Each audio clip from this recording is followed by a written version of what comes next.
سلام دوستان، به کانال ذهن خلاق و شاد خوش آمدید. در این ویدیو می‌خواهیم در رابطه با اینکه در چه ظروفی میتونیم پخت و پز بکنیم و چه ظروفی برای این کار سالم‌تر هستند ویدیو رو براتون تهیه کردیم. مسلماً برای انتخاب پخت و پز در ظرف‌هایی که انتخاب می‌کنیم باید 3 معیار مهم رو مد نظر داشته باشیم. اول اینکه ظرفی که برای طبع یا نگهداری مواد غذایی به کار میره نباید با مواد غذایی وارد فعل و انفعالات گردد، یعنی موادی که از ظروف به داخل غذا منتشر میشه نه تنها مضر برای بدن است بلکه برای بدن باید مفید باشن. دوم اینکه توزیع حرارت هستش. ظرف باید این توانایی رو داشته باشه که هنگام پخت حرارت رو به طور یک نواخت و ملایم در غذا توزیع کنه تا کیفیت غذای حاصله مطلوب و همسان باشه. و سوم نظافت هست. ظرف باید این قابلیت رو داشته باشه که به راحتی از آلودگی‌های غذا پاکیزه بشه. اولین ظروفی که به آن خواهیم پرداخت مس هست. مس سومین ماده معدنی در بدنه که تقریبا توسط پروتئین پلاسمای خون با نام سرولوپلاسمین هم میشه و برای سلامتی مفید بوده و عنصری ضروری است که در فرایندهای گوناگون بدن نظیر فرایند خونسازی و عملکرد سیستم ایمنی، فرایند متابولیک طبیعی در ارتباط با اسیدهای آمینه و ویتامین‌ها نقش مهمی داره. این ماده داخل بدن تولید نمیشه، بنابراین باید از طریق منابع خارجی تامین بشه. بهترین ظرف برای طبع مواد غذایی ظروف مقاوم به حرارته که به هیچ وجه مواد سمی رو به مواد غذایی در حال طبع وارد نکنه. از جمله ظروف‌های شیشه‌ای و پیرکس ها هستند. در مقابل بدترین ظروف‌های تفلون هستند که دچار خراشیدگی هرچند کوچک باشند. مثل از یک طرف فلزی پرواکنشه و در مقابل حرارت به راحتی با مواد غذایی واکنش نشان میده و در طولانی مدت بدن رو دچار مسمومیت با حالت تهوع و استفراغ و اسهال و سردرد میکنه و با اختلالاتی در عملکرد کبد، تشکیل گلبولهای قرمز و عملکرد سیستم ایمنی بدن رو به همراه خواهد داشت. یکی دیگر از مضرات ظروف مسی اکسیده شدن اونهاست که بسیار خطرناکه و ظروف مسی قدیمی که لعاب ندارن پخت غذا در اونها صحیح نیست. مثل قرمز به مرور زمان در مجاورت هوا اکسیده میشه و به سبز خاکستری تغییر پیدا میکنه که برای سلامت بدن مضره. استفاده از این ظروف بسیار با احتیاط و دقت باید صورت بگیره. مراجع علمی آمریکا مانند FDA استفاده از ظروف مسی رو برای پخت و پز به ویژه برای غذاهای اسیدی و ترش توصیه نمیکنه، چون لایه داخلی ظرف رو از بین میبره و باعث ورود بیش از اندازه مس به غذا و بدن میشه و باعث اختلال در جذب کلسیم و آهن شده، در کبد رسوب کرده و مسمومیت ایجاد میکنه. همینطور باید توجه داشته باشید که در هنگام طبخ غذا از قاشق‌های چوبی استفاده کنید، زیرا قاشق‌های فلزی ممکنه به لعاب ظرف آسیب برسونه یا خش بردارند. ظرف داغ را بلافاصله داخل آب سرد یا فریزر نباید قرار داد. ابتدا باید ظرف به تدریج خنک بشه و سپس به آهستگی شسته شوند تا لایه قلعه که در ظروف مسی وجود داره از بین نره. ظروف بعدی ظروف فلزی و چدنی هستند. در واقع ظروف چدنی دارای کنش و واکنش منفی با غذا نیستند و ظروف مطلوبی محسوب میشن، ولی اگه استفاده از ظروف چدنی موجب افزایش میزان یونهای آهن در غذای مصرفی بشه و با توجه به اینکه کمبود آهن مسئله بسیار شایع در دنیای امروزی است، استفاده از این ظروف میتونه مفیدتر باشه، اما باید توجه داشت که ظروف چدنی اصل کمیاب و گران هستند. دومی که این ظروف سنگینن و استفاده از اونها آسون نیست. سومی که بسیاری از ظروف هایی که به نام ظروف چدنی عرضه میشه در حقیقت آلومینیوم فشرده هستند که با فرایند ریختگری تهیه میشن. این فرایند موجب افزایش مقاومت و نیز افزایش جرم حجمی و در نتیجه سنگین شدن این ظروف میشه. این ظروف به طور بدون پوشش و یا لعاب در بازار مصرف به ندرت یافت میشه و اغلب دارای پوشش تفلونند. یک راه برای تشخیص چدنی بودن ظروف اینه که رنگ این ظروف به سمت مشکی است و آهنربا به آنها میچسبد و اگه با نیروی زیاد یا از ارتفاع بلند به زمین بیفتد میشکنند. در ظروف چدنی جدید نوعی اندود سرامیک به کار میره که بر اساس اطلاعات فعلی این گونه ظروف نچسب ضمن داشتن امتیازات ظروف چدنی مضرات ظروف تفلونی را نیز ندارند. ظروف بعدی ظروف‌هایی هستند از جنس روی. ظروف رویی این عنصر فلزی نسبتاً سبکه. تا حد زیادی رسانا و منتقل کننده حرارت این امر موجب بکارگیری اونها در ظروف خانگی شده. روی از یونهای ضروری برای بدن انسانه. مقادیر اندک روی برای حفظ سلامتی افراد، رشد قد کودکان و همچنین سلامت مو و ناخن مفیده و در اثر کمبود اون پرزه های چشایی، لطمه دیده و اشتها به شدت کاهش پیدا میکنه. همچنین کمبود روی موجب عقب افتادگی بلوغ جنسی و اختلالات گوارشی نیز میشه. لذا عنصری کاملا ضروری در زندگی ماست. نقش روی در خنثی‌سازی عوامل و فلزات سمی وارد شده به بدن اهمیت این ریزمغذی را زیادتر می‌کند. به این سبب استفاده از ظروف رویی که باعث افزایش سطح یون بدن می‌شود بسیار مفیده. با این حال ورود مقادیر زیاد اون به بدن هم مسمومیت‌زاست. دریافت زیاد از حد و طولانی مدت این فلز مسمومیت جدی رو با خود به همراه داره و موجب ایجاد علائمی از قبیل حالت تهوع و استفراغ، اسهال و سردرد میشه.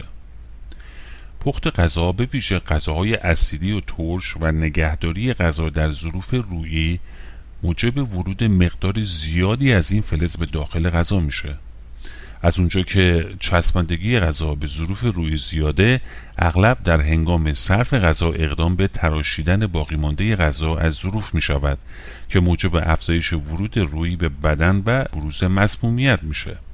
ظروف بعدی ظروف آلومینیوم هستند. ظروف آلومینیومی در عین حال که سبک هستند به خوبی گرما رو هم انتقال میدن. بعضی مقالات اعلام میکنن که ورود مقدار زیادی از آلومینیوم به بدن احتمالاً باعث ظهور بیماری‌هایی مانند یبوست، اختلالات گوارشی، کمخونی شدید، قش، اختلال در راه رفتن، راشیتیسم، کیستخوان و آلزایمر می شود. بعضی نظریه‌ها نیز مطرحه که جوش آوردن آب در کتری‌های آلومینیومی میتونه باعث بروز بیماری‌هایی همچون زخم معده، کولیت، خشکی دهان و تغییر رنگ زبان بشه. با استفاده روزانه از ظروف آلومینیومی پوشش داده نشده برای پخت و پز غذا و نگهداری اون تقریباً 3.5 میلی گرم از این فلز وارد بدن میشه. این مقدار با طولانی شدن زمان پخت غذا و نگهداری سبزیجات برگی شک و غذاهای اسیدی یا نمکی همچون گوجه فرنگی، مرکبات، ریواس، سرکه، آبلیمو و آبقوره تشدید میشه. ظروف بعدی ظروف استیل هستند. استیل از ترکیب آهن و فلزات دیگر ساخته میشه. فلزاتی ضد زنگ که مقاوم ظروف فلزی رو احاطه کرده. ظروف استیل مقاوم در برابر آسیب دیدگی و خوردگی های رایج در ظروف آهنی شده اند. در واقع این ظروف تا حدودی سبکتر و در مقابل فرسودگی بسیار مقاومتر از ظروف آهنی اند. برخی از فلزاتی که برای ترکیب کردن با آهن مورد استفاده قرار گرفتند عبارتند از کروم، نیکل، مولیبدن و تیتانیوم. این فلزات به ظرف حالت سختی میدهند و آن را در مقابل آسیب ناشی از حرارت بالا، خراشیده شدن و ساییده شدن مقاومتر میکنند، اما انتقال حرارت را در این نوع از ظروف تا حدودی کاهش میدن. علاوه بر انتقال حرارت کمتر، چسبیدن مواد غذایی به این ظروف نیز به عنوان دومین مشکل شناخته شد. روکش‌های لعابی معمولاً روی ظروفی از جنس سرامیک یا چوبن کشیده میشن. ظروف لعابی زرد رنگن که در قدیم از اونها استفاده میشد که از بهترین انواع این ظروف محسوب میشن. ظروف لعابدار کاملا سالم تا زمانی که لعاب سطح آن آسیب دیده نشده باشد خصوصیاتی مشابه ظروف استیل داره. توجه داشته باشید که هنگام شستشوی ظروف لعابی نباید از سیم استفاده کرد و در صورتی که این ظروف ترک دارند باید از استفاده اونها خودداری کنید و حتی برای نگهداری غذا هم از اون استفاده نکنید. ظروف بعدی تفلون یا نچسب هستند. تفلون یکی از انواع مواد پلیمری است که رویه فلز رو پوشانده از چسبیدن مواد غذایی به ظروف در حین پخت جلوگیری میکنه. دو خصوصیت ویژه‌ای که این پوشش رو در مقابل سایر پوشش‌ها برتری میده، مقاومت حرارتی بالا و مقاومت زیاد در برابر اسیدها و قلیه‌ها میباشد. تفلون در مقایسه با پوشش‌های نچسب دیگر از بالاترین ضریب نچسبی برخورداره.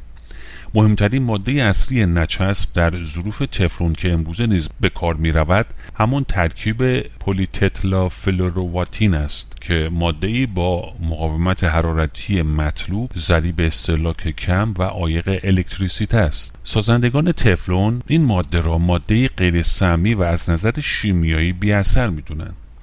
ظروف تفلون از آلومینیوم فشرده فولاد ضد زنگ با روکش تفلون ساخته میشه و سازندگان میگویند که در شرایط عادی مصرف مواد غذایی در این ظروف موجب آلودگی و مسمومیت غذایی نمی شود. اما جدیداً دو نگرانی اساسی در خصوص استفاده از این ظروف تفلون مشاهده شده.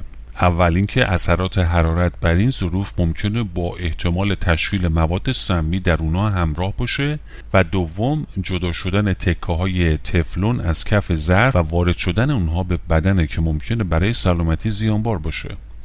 تفلون خاصیت ضد چسبندگی خود را مدیون همین ماده شیمیاییه که در هزاران محصول دیگر ظروف آشپزی و فنجان‌های قهوه، پاک‌کننده‌های دستشویی، زیراندازها و کاغذهای پیتزا استفاده می‌شود. اما بر طبق اعلام کمیسیون علمی سازمان حفاظت محیط زیست ایالات متحده، تفلون سرطانزا میباشد.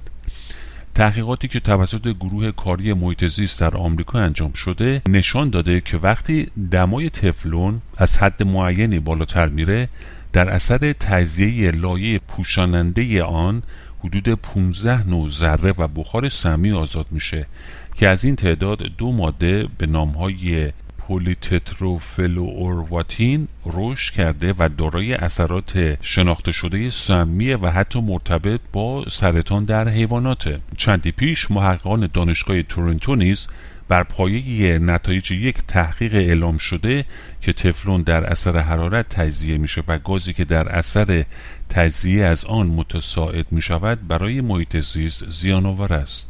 اگه شما هم از آن دسته افرادی هستید که علیرغم اطلاعات فوق نمیخواهید این ظروف نچسب را از زندگی خود حذف کنید، میتوانید این توصیه‌های جدی رو به کار بگیرید. هنگام خرید ظروف تفلون حتما به علامت استاندارد ملی توجه کنید و به دلیل پایین بودن قیمت انواع غیر استانداردها را انتخاب نکنید. قبل از استفاده برای اولین بار از ظروف آن را با آب داغ و مایع ظرفشویی بشویید و با ظروف مایع آغشته کنید. تا حد امکان از این ظروف در تهیه غذا استفاده نکنید. برای تهیه غذاهای مایع مانند سوپ و جوشاندن شیر بچه که نیازی به خاصیت نچسب بودن این ظروف ندارید، از اونها استفاده نکنید. غذای بچه ها را در تفلون نپزید. برای شستشوی این ظروف حتما از ابر استفاده کنید و با اسفنج، زبر یا سیم ظرفشویی به جان قابلمه‌های تفلونی خود نیفتید.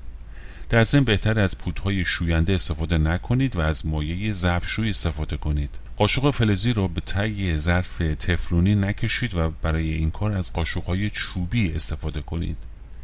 از ظروف تفلونی که دچار آسیب شده‌اند و در اثر شستشو یا کشیدن قاشق خراش‌هایی در آنها ایجاد شده به هیچ وجه استفاده نکنید. در آشپزخانه یا باز کردن پنجره‌ها ایده عالی است. شعله اجاق گاز رو زیاد نکنید. از حرارت دادن ظرف خالی پرهیز کنید. ظروف تفلون داغ را بلافاصله بعد از استفاده در آب سرد فرو نبرید، چرا که باعث میشه ماده پوشاننده سطح ظرف ناپایدار شده موقع استفاده بعدی وارد مواد غذایی بشه. حتی الامکان در زمان پخت و پز در ظروف تفلون و چند ساعت پس از آن پرندگان خانگی را به محلی ببریم که احتمال استنشاق بخار آزاد شده از این ظروف کمتر باشد. دوستان از شما تشکر میکنیم که تا پایان این ویدیو با ما بودید. لطفاً این ویدیو رو لایک کنید، اون رو با دیگران به اشتراک بگذارید و همینطور از دیگر ویدیوهای دیگر ما هم دیدن بکنید و فراموش نکنید که زنگوله رو فعال کنید تا اولین کسی باشید که از ویدیوهای ما دیدن بکنید. امیدواریم که همیشه شاد و سلامت باشید.